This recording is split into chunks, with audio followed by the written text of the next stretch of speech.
We've had a day's worth of election campaigning already, 6 more weeks to go, but tonight is our first chance to hear from a cross-section of voters about the issues that matter to them, what might sway their vote and what questions they have for our politicians tonight. And for that, we are in the city of Coventry in the shadow of its beautiful cathedral. 2 of the 3 constituencies here have very narrow Labour majorities, but our audience here, as always, reflects the electoral picture across the country. Welcome to Question Time.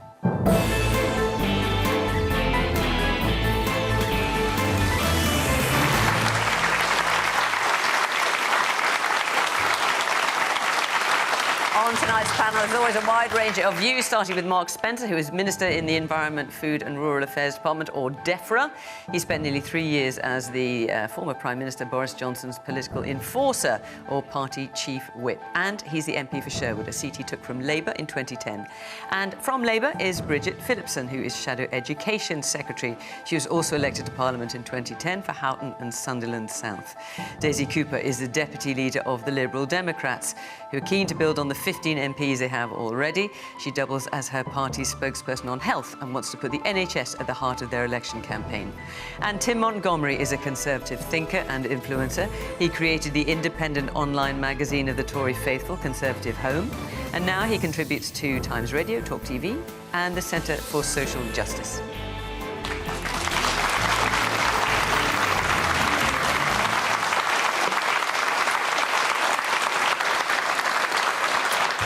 Welcome to our panel, welcome to our audience here, welcome to you at home, and of course the general election has started. I don't know if you've noticed.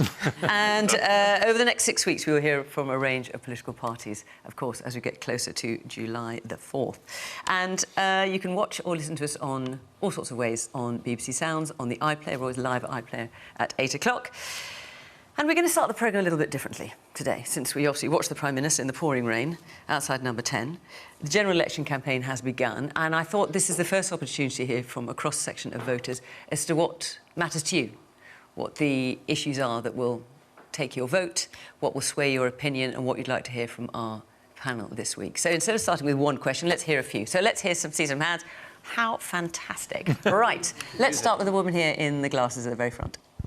One thing that I really care about is support for young carers and for people suffering with mental health issues, because I think both leading parties, hasn't given us an opportunity to see some really progressive policy on that. OK, man there in the check shirt. Election manifestos are often full of what parties want to spend and invest into. What's the individual parties' views on what they would save money on, is what I'd be interested to know. Oh, now that's not a question we've had before. Right at the very back in the yellow floral shirt. So I'd like to know, with the pledge for 40,000 new GP appointments from Labour, how they intend to divvy that out over 65 million people. Woman here in the white top. I would like to know what we're actually doing in schools to tackle the increase of knife crime and drug abuse in children as young as, like, 8 years old. OK, and there's a woman there in a... You've got a black top on, I think. I can't quite see. I wanted to know if there was any plans on either side to re-incentivise the middle. And what I mean specifically is the higher tax rate band. I feel like it's not been adjusted or looked at in a really long time. And obviously, £50,000 today is worth significantly less than it was when it was put at that. And I, someone who's working professional, my husband's a working professional, 3 young children, we should be feeling OK, and we're not. OK. You feel you're the squeezed middle, Absolutely, to quote a phrase? Yeah. OK. Man here in the front, in the grey cardie. I'd like to know how the current government is looking at graduate visa scheme. That's one of the concerns that I'm having right now. OK. Are you a student here, since we're at Coventry University? I'm a student at Coventry University. Yes. Oh, right, OK. Man in the very middle, in the... You've got a suit on, I think. Yeah. As a teacher, I'd like to know about education and how we're going to support our schools. And as a parent, I'd like to know more about the party's environmental policies and what the future is for our next generations. OK. Listen, I can see you frantically scribbling down every question. I don't expect you to answer every single question, but this is to get... stand easy. But it's to get a flavour of what people are thinking. Yes, where have we got... Yes, the man there, and you're all in black, yeah. OK, so water companies, councils are going bankrupt. Coventry University today announced that they're going into consultation for possible redundancies in October. I just want to know what all the political parties are planning to do. The university. Yes, I think did you have your hand up in the pink shirt as well? Yeah. Take one last point from you, yeah. Well, NHS is my big worry. Personally, I've found myself having to go private on 3 separate occasions because the waiting list to see consultants is just way out. Forget it. You know, it's just not. You know, it can't be done. Right. So I've gone private and paid up and seen a guy, and you know that's the way I've been forced to work. Right. Well, listen, that's really, really interesting, and I think thought-provoking, actually. I mean, I made notes, support for young carers, what you're going to save money on, new GPs, schools, universities, the environment, graduate visas, health. I mean, there's a whole cross-section there. And as I said, I don't necessarily expect you to answer every single one, because others, each one of you will be here all night. But this is what people here care about. Mark, how are you going to persuade these people they should be voting for you? Yeah, so I mean, I think clearly there's a very large cross-section of issues. I think the next 6 weeks will be a huge opportunity for politicians of all political parties to set out their plans and to set out what their solutions are to some of those challenges, to stand on the record that they have and what they've delivered on in the past. And we can only deliver on most of those challenges, with the exception of the gentleman who asked about how we can save money, if we've got a strong economy. And we have to have a strong economy as a country in order to fund the great public assets that we have.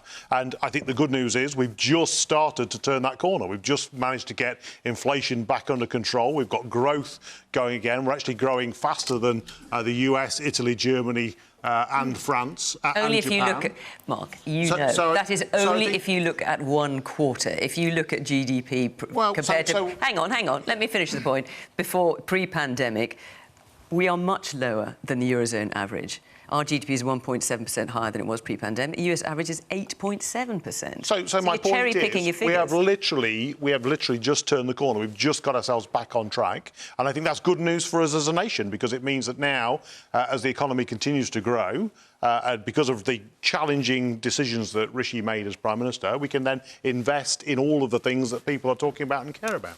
Bridget?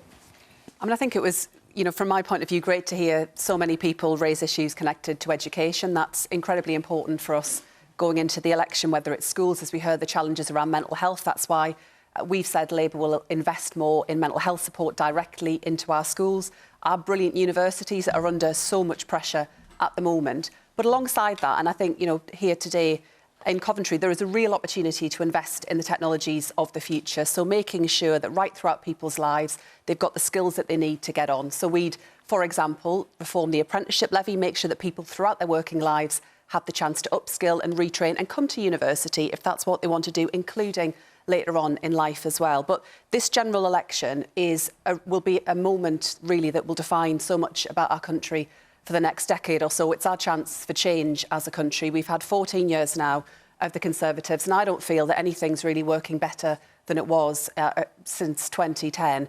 And there is a real moment now, I think, where we can turn a corner, start to get our country back on a better path, but alongside that, bring back some stability and some security for people in their lives. We've had chaos in recent years, so many changes of Prime Minister, of Chancellor, and our economy has suffered. And to the lady's question about the shape of the economy and what people are feeling, no matter what any graph will tell you, what working people know right now is that they're really, really feeling it in their day-to-day lives. Every time when you go to the shop, you know, the amount that people are having to spend, the fact we've got such high tax rates at the moment on working people.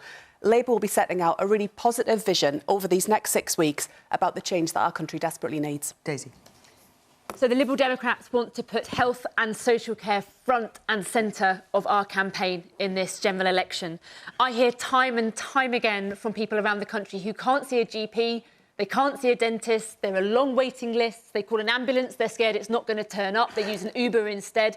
These stories are heard in every community across the land. And as you hear from what people are saying here, that's important to many people, no doubt, but it's not the only thing that matters to them. There's lots of other issues too. Absolutely. And we've said that our priorities are NHS and social care and fixing that, tackling the cost of living crisis, which is still affecting many people around the country, and protecting our local environment, not least from the absolute scandal of raw sewage dumping in our local rivers and seas. So those are three of the issues that we want to address. And there's this really fascinating question about how do we save money? Where can we save money? Because politicians love to announce big sums of money and say we're going to spend this on that and this on that. one of the really interesting things about NHS and social care is that over years and years, the Conservative government have absolutely gutted primary care. There's not enough GPs, there's not enough dentists, there's not enough mental health nurses, there's not enough carers. And as a result, everybody ends up in A&E in an emergency. You could actually save money if you invested upstream. So taking an approach of investing upstream to save money later on would be better for the public purse, better for better for people's health outcomes, and better for our economy because people could get fixed and get back to work. Right, keep your hands up because I'm going to come back to you. But before I do, so Tim, what do you think of what you had to hear from the audience here and the response we heard on the panel? Well, I don't know whether a question time audience is typical, but it's nice to actually be talking about the issues after spending the last 24 hours talking about the rainfall in Downing Street. And well, it's quite tempting to talk about that as well, just right, since you mentioned it. I mean, when you saw that, I mean, were you watching it through your fingers, or did you think, no, here's a guy who's just determined no matter what the elements throw at him? Well, you're distracting me now, Fiona, because I wanted to talk about the issues. But, well, let's just hear about that, and then let's get back to the issues. Look, I thought it was dreadful. It looked, you know, it looked like a Prime Minister drowning, and it's sort of the metaphors, you know, wrote themselves. Although neighbours of mine in Salisbury sort of said they felt quite sorry for a man that was, you know, faced all sorts of adversity, not the most popular person, even in his own party, probably going to lose the next election, but standing there, making his pitch to the people, probably one of the most decent men I've come across in politics. And sometimes I think people outside of politics see it differently than those who observe and are most worried about the sort of theatrics of it all. But if I can return to the questions and that, because we have spent a lot of time talking about the weather, and the three really good people on this panel, they're people in public service for the right reasons. Politicians get a bad reputation unfairly, in my view. But the questions you've posed today are really important. We're only 24 hours into the campaign, and we're already hearing the tired slogans. Let me be clear. You know when a politician says, let me be clear, you know they're not going to be clear. You know, they're talking about their children's grandchildren. We've heard all the expressions. This country's in trouble. This country is in big trouble.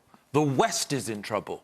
Let's not be parochial. We are declining economically. The security of our civilization is under threat from China, Iran, civilizations that are becoming much more powerful.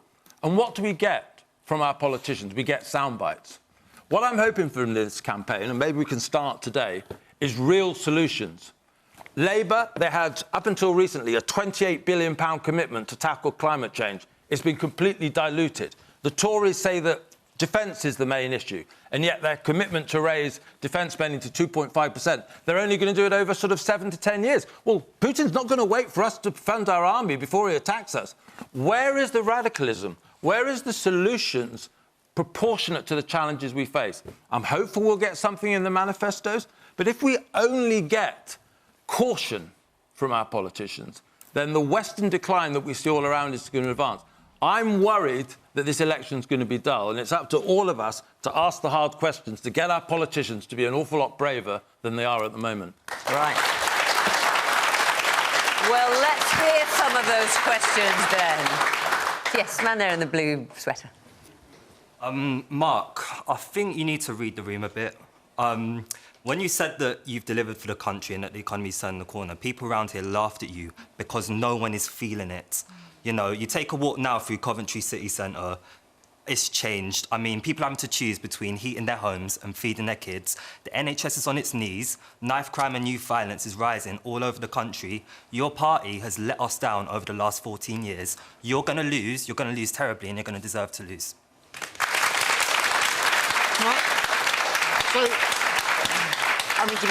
I didn't say everything was right, and I do acknowledge there are huge challenges there. You know, we have faced, as Tim indicated, huge global challenges. A war in Ukraine, which has driven the price of food and energy through the roof.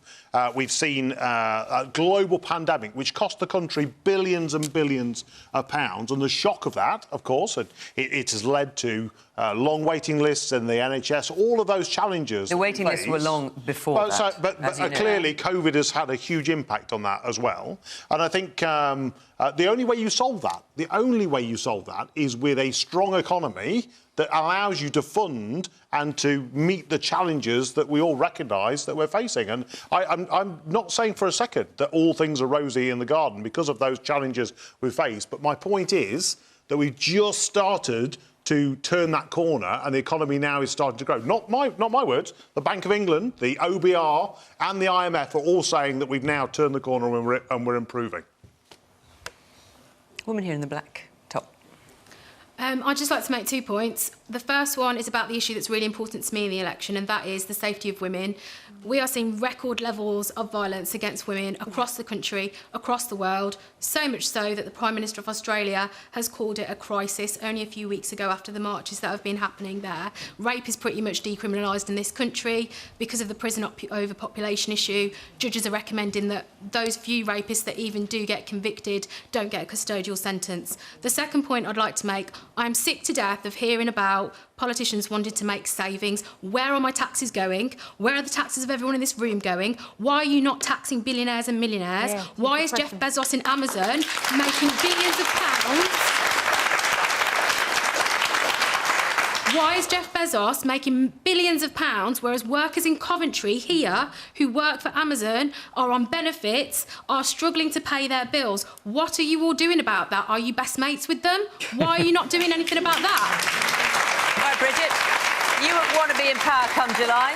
Yeah. Would you like to answer that woman there? She made her point very powerfully. Absolutely, and on both points. So on the first point about violence against women and girls, I could not agree more about how important an issue this is. Before I was a politician, I managed a women's refuge for women affected by domestic violence. So I feel really strongly and passionately about the need to tackle this. We do need more police on our streets. We need more specialists working in this area, and we absolutely have to see a criminal justice system where victims get the justice they deserved. As you've just described there, so few cases ever even get to court, and if they do, we don't see the prosecutions. And that's why so many women don't feel safe walking down the streets at night, and sadly, too many women don't feel even safe in their own homes, and that absolutely has to change. And we are determined, if we win the next election, that we will change that. And one final observation on that point. When I was managing that women's refuge back in 2008, 2009, I saw Keir Starmer on the television as Director of Public Prosecutions talking about this issue. As Director of Public Prosecutions, he made it a personal priority to tackle this issue, to make sure that women got justice. And, you know, that was the first time I noticed him, long before he was ever a politician. And that's what he will bring as Prime Minister, a renewed focus on that area. To the woman's second point, which was, what about taxing billionaires and millionaires, as you put it? I mean, Keir Starmer said he would increase taxes for the highest earners. He's dropped that pledge. So why are you going to answer her on that? We need a fairer tax system overall. I completely agree. We've got to position... But you're not going to be raising taxes on higher earners? Well... Or are you? Do tell if you suddenly there are a number of changes that we would make to the tax system to make it fairer. So, for example, we would end the non-dom tax status and those loopholes. The government have said some action will happen on that, but not the full entirety of the loopholes we want to close. We would end the tax breaks that private schools enjoy. We'd put that money directly into more teachers and more mental health support in our state schools, which are under real pressure at the moment. And alongside that, this is really small amounts of money, though, isn't it? Really small amounts of money. You're not talking about big changes to the tax system. Well, I think what we need to see, first and foremost, is economic stability. We haven't had that, and part of what Mark was describing there in terms of the impact that we have seen in recent years and months came about directly when you had a government in the shape of Liz Truss that was reckless and cavalier with the public finances. We would take our responsibilities incredibly seriously, and we're determined that the plans that we set out, we're confident that we can deliver. So there will be a fairer tax system overall. And I do think we need to go back to... Does that mean higher taxes for higher earners, then? Well, we're at the moment, where it comes to the tax system overall, working people are facing record tax bills at the moment. Taxes are at a record high, so we do need a fairer system. But we also need to make sure that the UK is competitive for businesses to come and invest as well. Man there in the glasses. Thank you.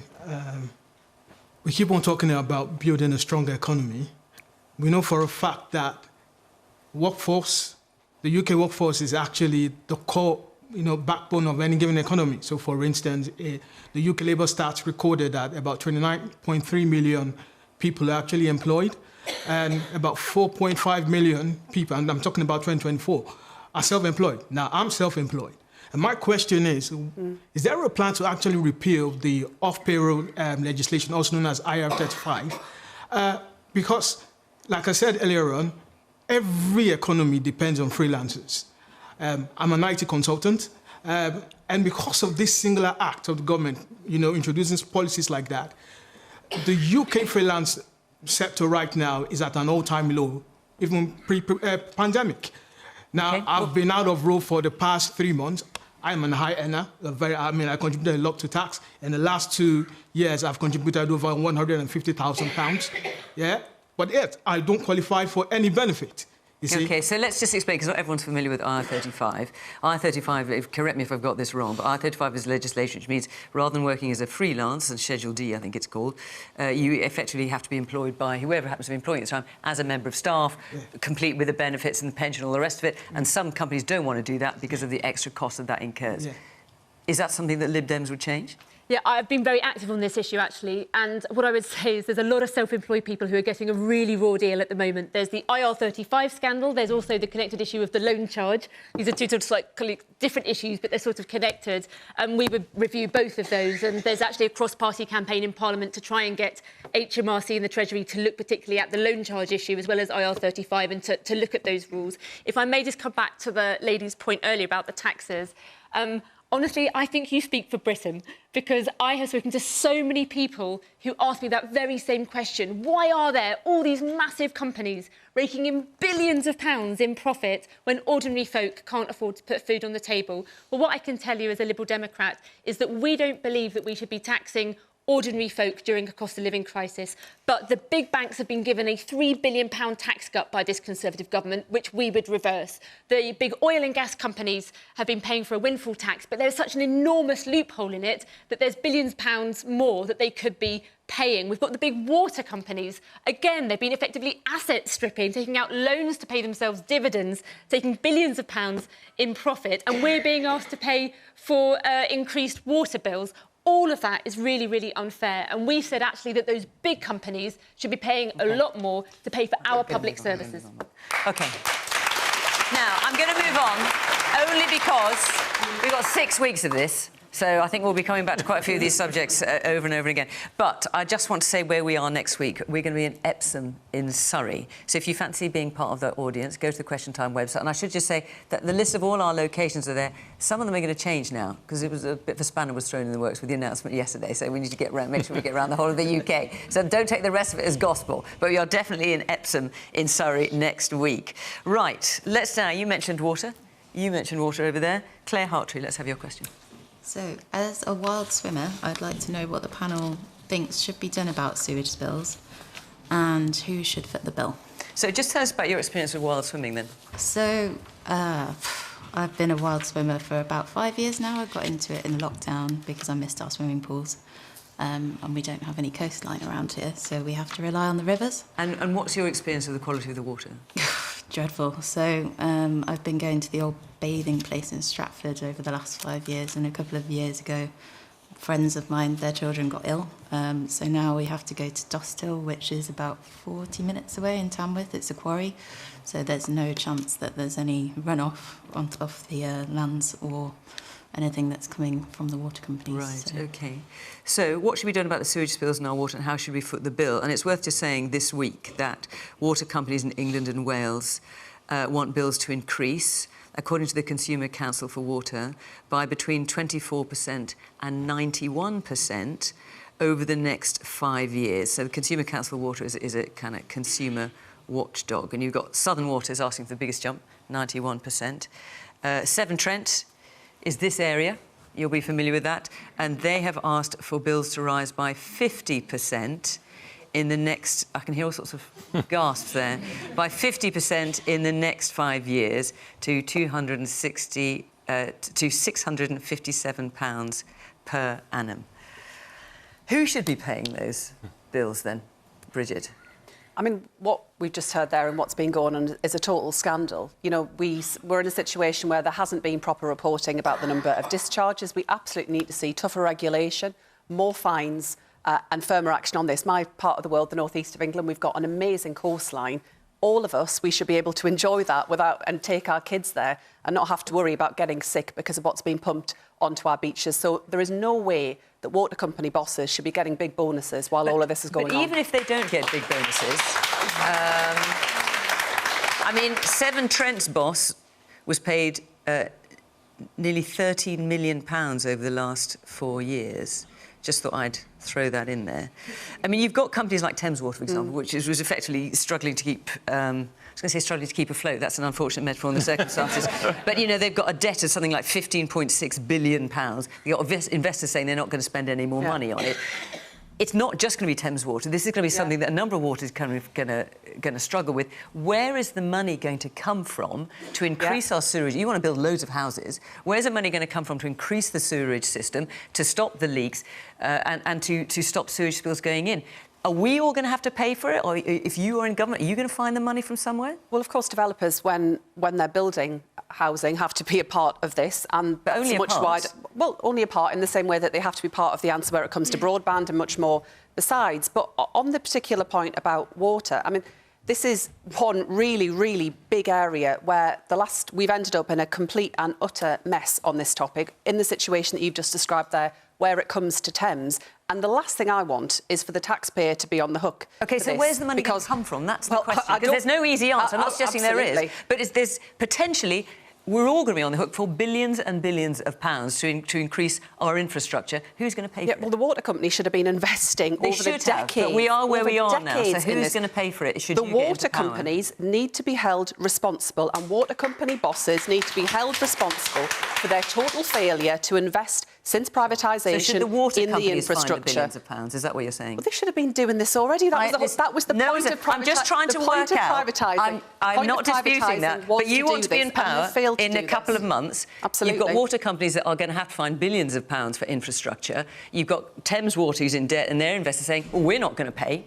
And the government's looking at possible plans to renationalise. Should you be in power, where's the money going to come from? Well, the water companies need to crack on and make some progress on this, and they should not be paying out bonuses. So they need to find the money from their investors. They should not be paying out bonuses to company directors when they are pumping raw sewage into our rivers and into our seas. But I would just say, very politely, we've had 14 years now, and I don't know what the Tories have been doing on this absolute scandal. Well, we'll come to them. We'll come to them. But since you want to be in power, I'd like to know where you're going to find the money as well. You know, do you know what? I've been waiting for these moments. Now we're into a general election campaign. Suddenly, the Labour Party can't say, when faced with a question, what would you do? They can no longer say, well, I wouldn't do what the government's done. Yep. Suddenly, they've got to come up with a policy, and that was a complete What's blank happened space over the last 14 years, so Mark? let me tell You've been in government now for 14 years. What is your record on this topic? Let me tell you exactly what's happened, actually. So, sewage discharge has happened since the Victorian times. Richard Benyon, Lord Benyon, Conservative Minister... We expect slightly higher standards now than the Victorian times, yeah, I may say. absolutely. I mean, come on. In Victorian times, Buckingham Palace was being flooded with sewage. We expect a bit better now. Yeah. So Lord Benyon came along. When he came into power as a Conservative, only 7% of those discharges were being monitored. Now it is 100%. So we now know so now we know how bad it actually is. Absolutely. Right. And so this has been happening for decades. We should not be grateful at all. This is a huge problem to be solved, and that's why we now have this plan how are you going to do solve it. So we started with stronger regulation to make sure that those water companies are held to account. We started with more inspectors, so there are more inspectors within the Environment Agency to make sure that those people are being held to account. Let me ask you the same question I asked Bridget, in fairness. It's clear that the water companies, if Thames Water is anything to go by, are going to have to find billions of pounds for infrastructure. Who's going to be paying for that? So Should you get into power after They are July? being held to account, and they have come forward with £60 billion over the next 25 years to invest in that infrastructure to make sure that we do now start to solve this huge challenge. What, Thames Water's not come forward with that, have they? No, all of the water companies together have committed to £60 billion worth of investment over the next 20 years to put this right. And it is a huge challenge. It is a massive challenge to put right. And that's why we're holding them to account. Actually, Severn Trent Water, where we sit here, were prosecuted and convicted by the Environment Agency and held to account. That's what we should be doing. You know what, Liberal Democrats have been leading on this issue for around 3 years, trying to raise awareness of it in Parliament. We have said very clearly we need to stop the sewage dumping, and there's a few things you can do to do that. So first, you ban the bonuses immediately. Secondly, you create a sewage tax and make the water companies pay to clean up their own mess. You scrap Ofwat, because it's been proven to be a rubbish regulator, and replace it with a real regulator with teeth. We need to freeze prices for water bills and then change the structure of our water companies, so they become public benefit companies, so they are forced by law to put environmental principles over profit. That's how we do it.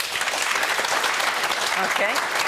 Woman there, you've got your glasses in your hair, yeah. Thank you. I think there's a big elephant in the room that's not being discussed, and a lot of the political campaigns evolve around infrastructure and building the country. We have a number of scandals that have unravelled over the last 2 years, starting from Grenfell to Windrush to the post office scandal, now the infected blood scandal. I think we need to fix some of these issues first before we talk about building and ensure that everybody gets the compensation they are entitled to. What I want to know from each political party is how they're going to ensure that everyone receives that compensation quickly and fairly, and where is that money going to come from before we talk about any other money? OK.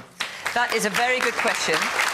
I'm going to stick with the subject we're discussing, if you'll forgive me, simply because a lot of people asked about water, but that is clearly what you're talking about is extremely important. Yes, the man here in the blue shirt. Just so I've got this straight, you guys are going to raise the money from the water companies, correct? Thames, I think it was Thames Valley, were on the verge of going bust last year. Thames Water were on the verge of going bust last year. They say they've got enough to keep operating till 2025. Right. We have been let down by the government on this matter. We've been let down by the owners of the water companies. We've been let down by the directors of the companies. The directors of the companies, if you look at the water industry as a whole, it's like the perfect business model. Their market is the whole of the UK. Everyone who owns a home, every business. Their customers are forced to actually use their company. There's zero competition. And on top of it, they're selling a product that's made up 70% of the Earth's surface. If you cannot get that right, you should not be running a business, period.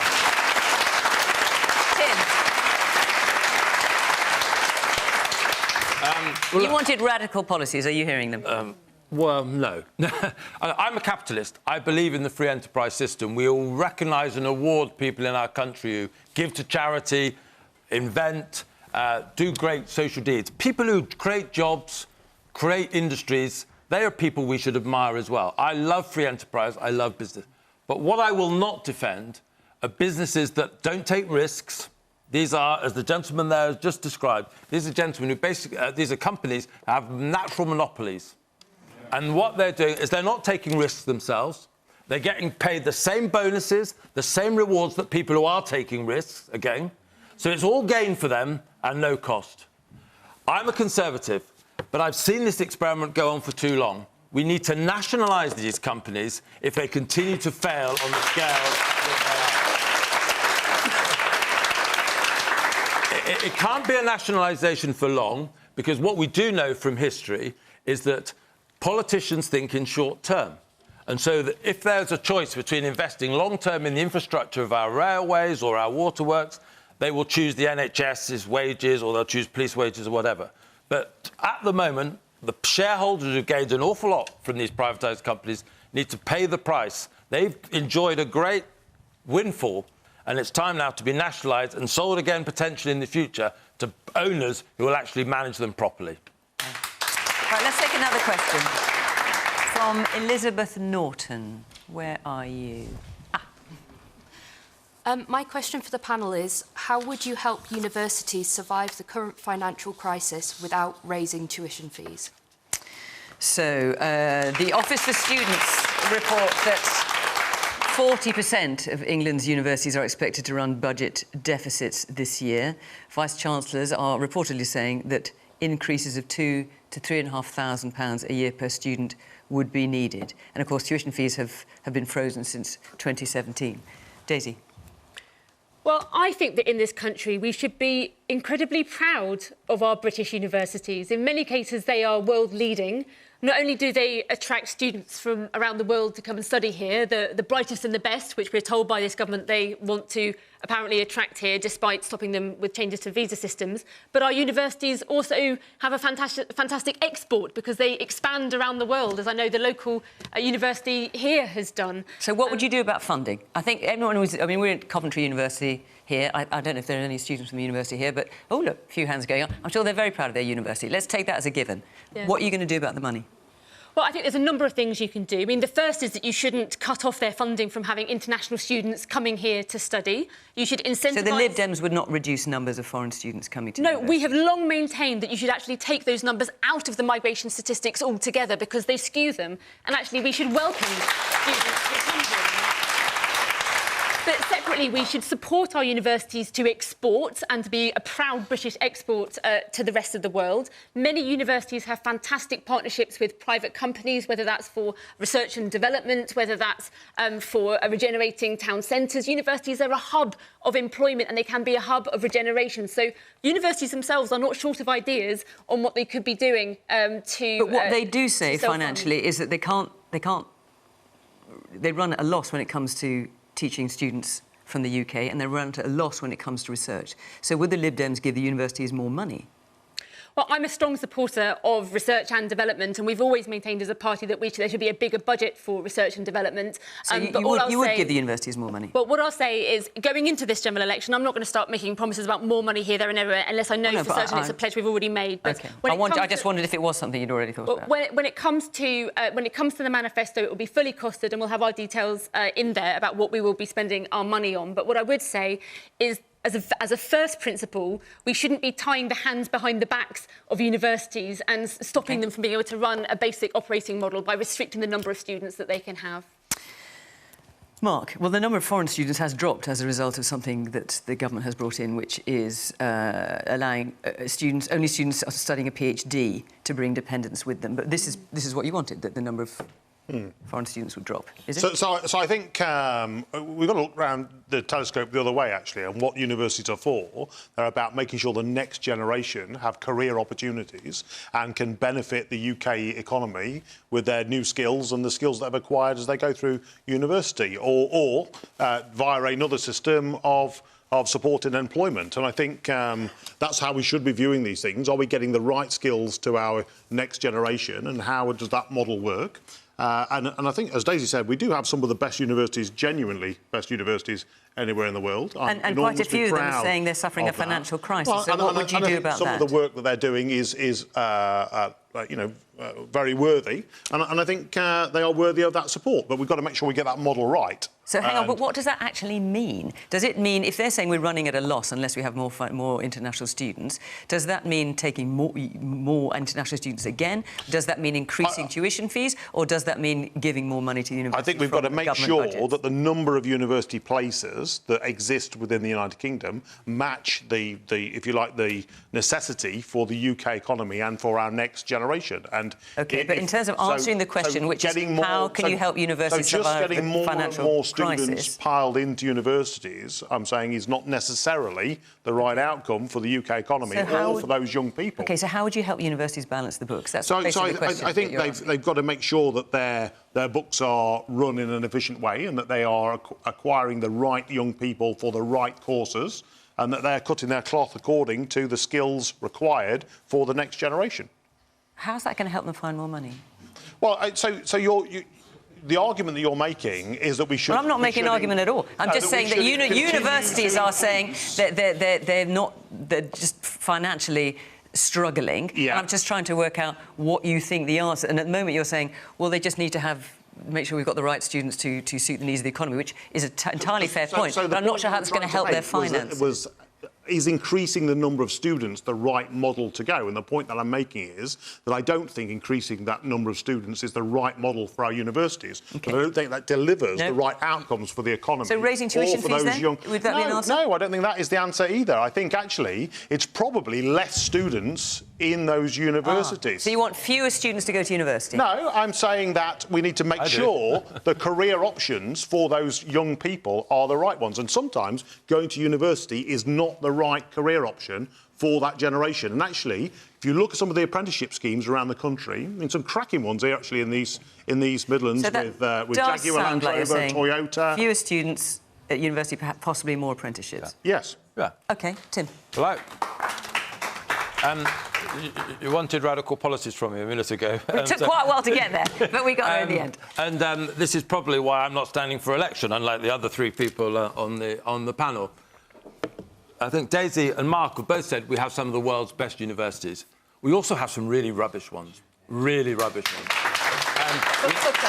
Well, if you look at for example, a lot of courses in our universities where people are getting into huge debt, borrowing huge amounts of money to go on these courses, since the pandemic ended, they aren't getting the tuition restarted. Name the institutions. I'm not going to name the institutions, but I can go. If you go through the average list of courses, what people get. If you're going to say that, be honest about who it is you're talking about here. What you're talking about is kids from working class communities who, for the very first time, have had the chance to get to university. And they might not earn a big salary immediately after coming out, but the chance to get an education is something that should be so important to us. So name those institutions, tell us which courses. There's a lack of honesty in this argument. No, there isn't a lack of honesty, because if you look at the average remuneration that people get after they've been through a very expensive higher education, a lot of universities don't help those people at all. Did you go to university? I did go to university, so did I. And now you want to take that away? What I want to give to everyone in this country is the opportunity to get them an education that serves them well for their lifetime. And at the moment, we are telling a lie, and you are seemingly replicating that lie. Hang on, let's come to you, Bridget. Let's just hear it, and then what we're telling to people is go to university, get a really rubbish degree, get into lots of debt, and we're not helping those people. There are Rolls-Royces of universities and there are Reliant Robins of universities. And when we overfund our universities, what we don't give is those people who want the apprenticeships that Mark mentioned, or lifetime relearning, because we're in a world situation at the moment whereby something you learn in your 20s might still not be relevant when you're 40 or 50. We need to have the money not to give privileged people an education at 20, when that means that someone who's perhaps in a working class trade can't get re-educated when they're 40 or 50. That's the real choice, and pretending it's otherwise is the dishonesty. It is not one or the other. It is not one or the other. It is. You have to... In politics, Bridget, you have to choose, and you're not choosing. I absolutely want to see more apprenticeship starts in our country for young people, and they've fallen off a cliff in recent years. But alongside that, our universities aren't just for 18-year-olds going away from home for the first time. They're for adults throughout their lives. The adults that I've met that have gone back and have trained as nurses, the adults that have gone back and trained as teachers in their 30s and their 40s and their 50s. It really isn't one or the other. And if we are going to be a competitive, successful economy, then we have to give people the opportunity to learn, to study, to upskill right throughout their working lives, and universities are a key part of that. So, Bridget, let's get the answer from you then. So, Elizabeth's got her hand up again. I will come back to you, Elizabeth. But how would you help universities survive the current financial crisis without raising fees? I'll be upfront with Elizabeth. This is really, really tough, and our universities are facing enormous challenges, and the answers are not straightforward. And if I were to say to you, this is easy and the options are clear and straightforward, I don't think you would believe that. We've ended up in a situation where, because tuition fees have been frozen over an extended period of time, that means that universities are increasingly struggling to cover the cost of tuition.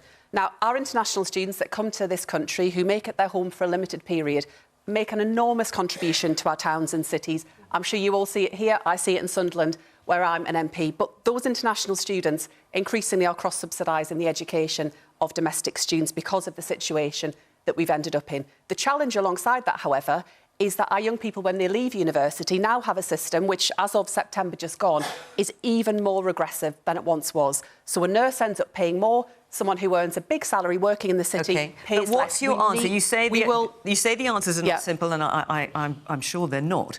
But you'd like to be in power in a couple of months, so you're going to have to find some. So how would you help universities get more money? So from opposition, again, to be totally upfront about this, from opposition, it is genuinely very difficult to grapple. So you haven't got an answer again. You haven't got an answer again. You're dodging the answer again. Hang on, let Bridget speak. It is the modelling around this is really complicated in terms of the outcomes. I am determined that we can deliver a more progressive system without any more spending or borrowing, but from the system that we have at the moment for students. But as Shadow Education Secretary, Bridget, you must have thought about out there. You can go and look at where that absolutely can be delivered. The other part of the answer, in terms of what we can do around investing more money directly into our universities, is to support them around spin-outs, around research, and around the business impact that they can have. But what does that mean, support? Does that mean give them money? What does that mean? It means encouraging them to be involved in wider activity that they can then reinvest in their institutions. But we've had 14 years where things have got progressively worse, and there are so many pressures on the public finances. We've heard this evening from water to the NHS to education and university. Well, let's stick with education just for a minute. You're Shadow Education Secretary. Yeah. If you win the election, I'm assuming you want to be Education Secretary, would you raise tuition fees? That is a really, really unpalatable choice. I do not want to have to do that. I absolutely don't, because when I speak to students across the country, what they tell me... No, not going to rule it out, clearly. When I speak to students across the country, what they tell me is that increasingly they can't manage the cost of living. We need to look at all of the options around that, and I want to make sure that young people from less well-off backgrounds have the support that they need to go to university if that is what they want. Elizabeth, what do you think of what you've heard? I think that it is a complicated issue, but to not fund universities is a political choice in itself, and that people are very keen to make choices for other people's children where they can and can't go. I think there are 3 models that we can consider, and that's a graduate tax, which is more progressive than the system that we currently have now, increased employer contributions, and unfortunately direct investment from government has to increase, because I don't think we can saddle our young people with any more debt than we're currently doing. If we looked at a graduate tax system, which was time limited, and linked to earnings, then people would pay less over their lives. And I think there needs to be looking at the fairness of the system so that people who are like studying nursing, midwifery, allied health subjects don't have to get themselves in debt to become the people who care for us and provide our vital services. OK, all right, thank you, Elizabeth. We've got 15 minutes left, and I'm going to try and squeeze another question in from David Marston. The bloodshed in Gaza is about the individual ambitions of the Israeli government and Hamas, not peace and security. Should we welcome the intervention from the International Criminal Court? So, this week, a prosecutor for the International Criminal Court filed applications for warrants for the arrest of Benjamin Netanyahu and his defence minister and 3 Hamas leaders. And he said there are reasonable grounds to believe that both bear criminal responsibility for war crimes and crimes against humanity, obviously in relation to the events of October the 7th and the military action that has taken place since. That doesn't mean these arrest warrants are going to happen, necessarily. A panel of judges at the International Criminal Court will now consider whether or not these arrest warrants will be issued or not. Mark? So, I mean, I think it's a distraction, frankly. I think what we need is a pause in the fighting to get the aid in there, to get those hostages back home safely to Israel and to stop the bloodshed. And the only way that happens is by a negotiated settlement to get the hostages back to Israel and to get aid in to support the people that are being injured and killed in this terrible conflict. I mean, the Prime Minister said just in December last year, we are a strong and long-standing supporter of the International Criminal Court. So is he only a strong and long-standing supporter when he likes the decisions they make? Yeah, well, I mean, they haven't made a decision. That's the point, isn't it? They haven't made a decision. No, you're right, they haven't yet. And there's a further process to go through. My point is, it's a complete distraction. What we should be focused on is stopping people, the fighting there that's taking place in Gaza, so that we can have a pause to get humanitarian aid in, to get the hostages back home safely to Israel, so that they can remove Hamas from running that part of the Middle East, so that normal people can get back to living a normal life and not be being tortured, frankly, and bombed.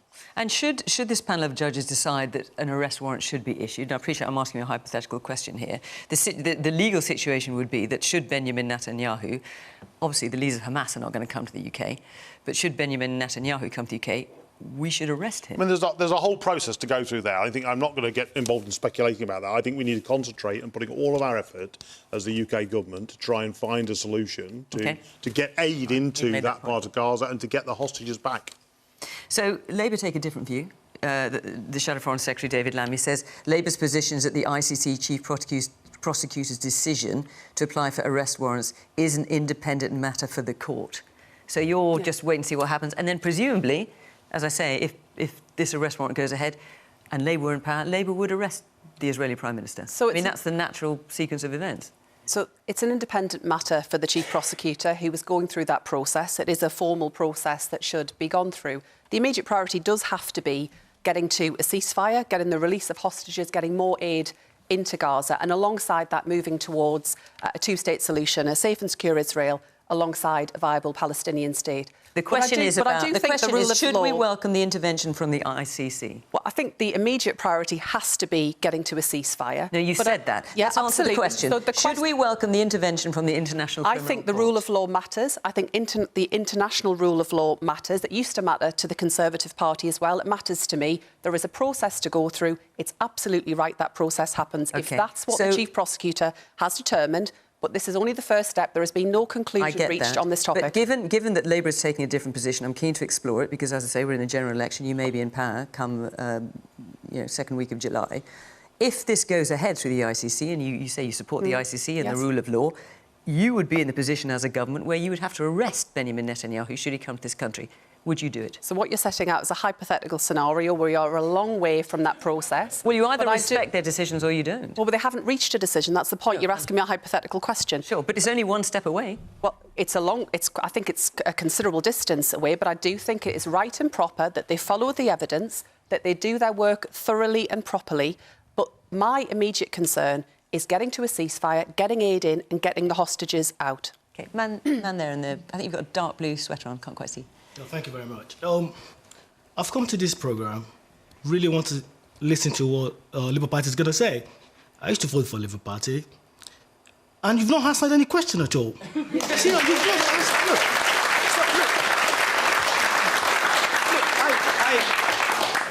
Look, I know my local MP, Taiwo Watebe. I've spoken, I know her very well. But I just want to hear what the Labour Party wants to say about a lot of stuff. Okay. But tonight you've said nothing. You've just given us vague answers. Just answer the question and just convince me to vote for you. Okay. I want you. You know what I mean? Convince me. Tell me how. Yeah. Okay. I'm sorry. I'm absolutely doing my level best to answer as directly as I can. I think I tried to be really, try to answer as honestly and straightforwardly. So. Please make me vote for you. I hope I've addressed the question around the International Criminal Court. If you want me to set out what Labour would do in education, for example, happy to do that. Breakfast clubs, skills, can I just say something? Much more besides mental health support in our schools, more teachers in our classrooms. We've got an awful lot to say. I understand that. In 2 months' time, you could be the Education Secretary. Yep.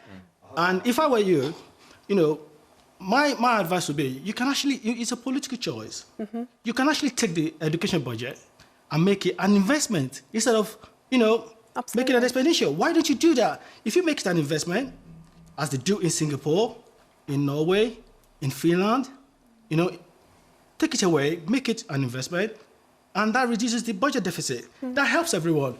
Invest in education, invest in special education needs, invest in university. Do something, Labour Party. Please do. Okay.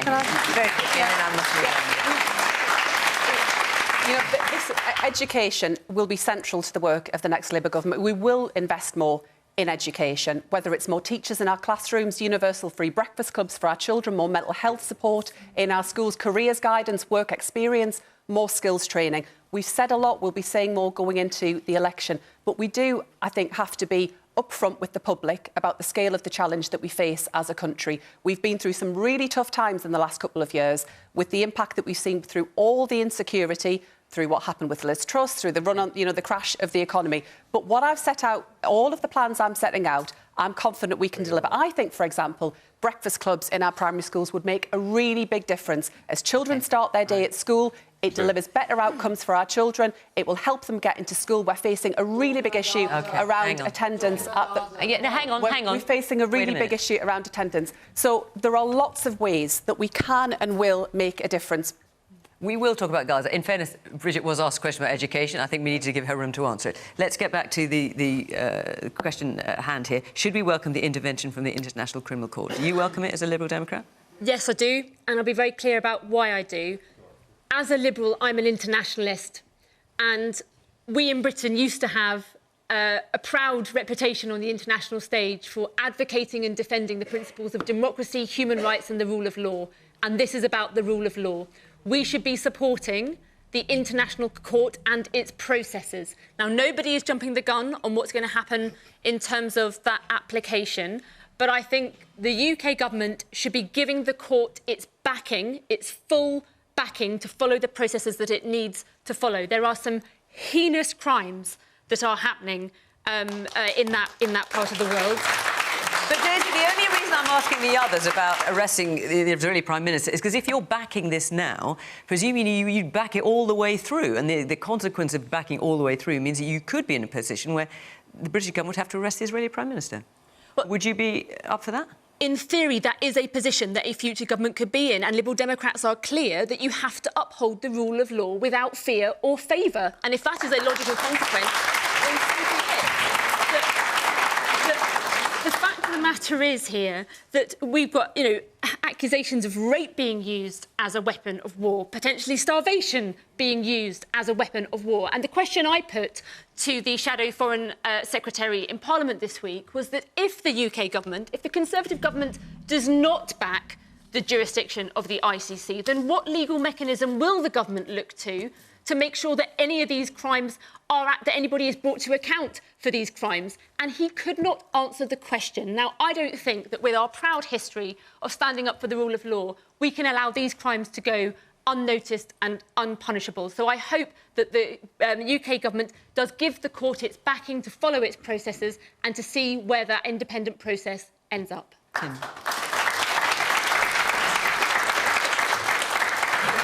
A few years ago, Putin and the Syrian government carpet-bombed Aleppo, a city of hundreds of thousands of people who live middle-class existence like many of us here.